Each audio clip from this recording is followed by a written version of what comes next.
outstanding. Always good to see you. No one's ever said that to me before. I love you. Come on, man. That's not no one's true. ever said that I think either. I've said it. You know I love you.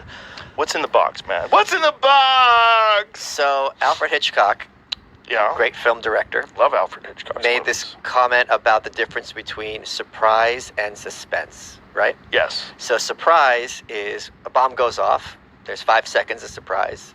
People are like, okay, what happened? Suspense is when the audience knows something that the characters don't. So you have Cary Grant drinking tea with his girlfriend, and there's a bomb under the table, and for 10 minutes they're just perfectly calm, and there's a bomb. So you are a lot nicer to your audience than I am, which is probably why you're a lot more popular than I am. So can we wait like 5 minutes before we show what's in the box? Sure, we can wait an hour. I don't give a fuck. Okay. We have a fun surprise. We got all day. This is from one of the many friends I've met here in Austin, and every opportunity I have to talk about how much I love Austin, I will absolutely fucking take. I am so giddy to be here. I'll tell you this story. A couple of my friends just came to visit.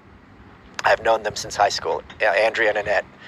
And they reminded me of this story that they had done when they were in their 30s, old enough to know better. So there's a city in Ohio called Twinsburg. Have you heard of this? No. So Twinsburg every year has twin parades. And you can go when you're twins and march in the parades and hang out with other twins. Andrea and Annette, who are unrelated and don't look alike at all, decided, you know what we're going to do? We're going to just go and pass off as identical twins, even though you can go there as fraternal twins.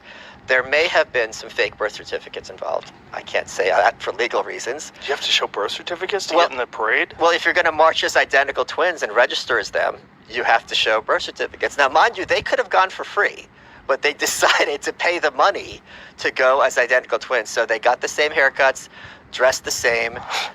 They took part in medical research. So if you still have cancer, it's because of them. And they ended up marching in the identical twin parade with all the black people for some reason. Okay. So it's just... What does it have to do with the box?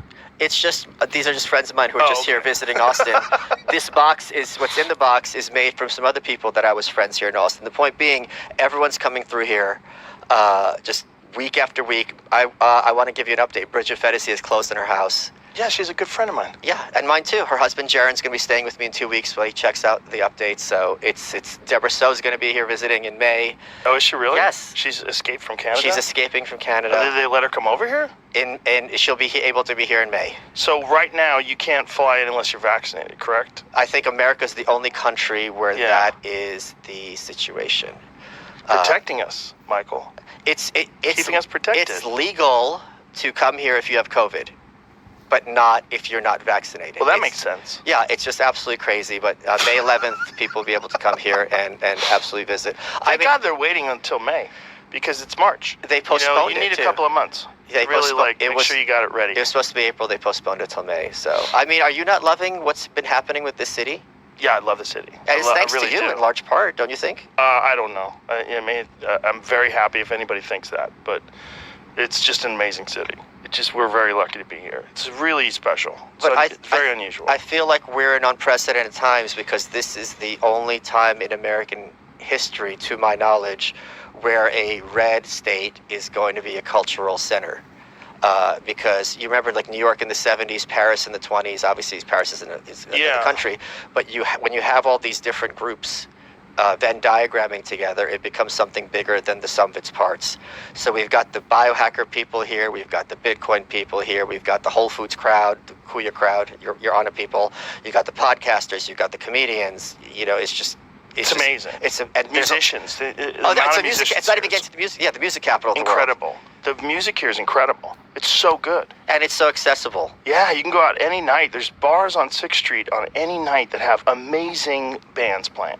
That's how we found out about Ellis Bullard. What is that place called? The White Horse? What's that bar called? I think it's the White Horse. Cool little fucking bar. Like real cool, like little fucking shitty pool table and there's like maybe 15, 20 people in there, and there's this honky-tonk dude on stage, and I'm like, this guy is fucking amazing. His band's incredible. I'm like, how good is this music? And the thing I'm really happy about here, as opposed to New York or LA, is people are appreciative of being here. They're not too cool for school. Right. There's none of this like, ugh, you know. My friend Lux, she had this great line about if you are asked about an app, just say, "Oh, I was on that for a while. It sucked." So like you could just pass, you could pass at any party. "Oh yeah, I tried that for a while. It sucked." But we don't have that here. People are actually enthusiastic. I think the comedy scene here is amazing. The comedy scene here is insane. I just saw Neil Hamburger a couple weeks ago. Got to my favorite comedian. He's funny, man. That dude's very funny. He's my absolute hero. He opened up for Louis once. I saw him at the Irvine Improv, and I was like, dude, that guy's so good. Did they get it? Yeah. Well, there's comedy fans there. Okay. You know, it's like, first of all, I think if he's opening up for Louis, he's going to be really funny. Right. Like, Louis has some oddball people open up for him. Like, he had Jay London open up for him in L.A. Do you know who Jay London is? Jay London is a guy I did my very first show with, like, on I think it was like VH1 or something like that. Or maybe it might not have even been that good of a network. It's one of those, like, shitty stand-up spotlight something shows.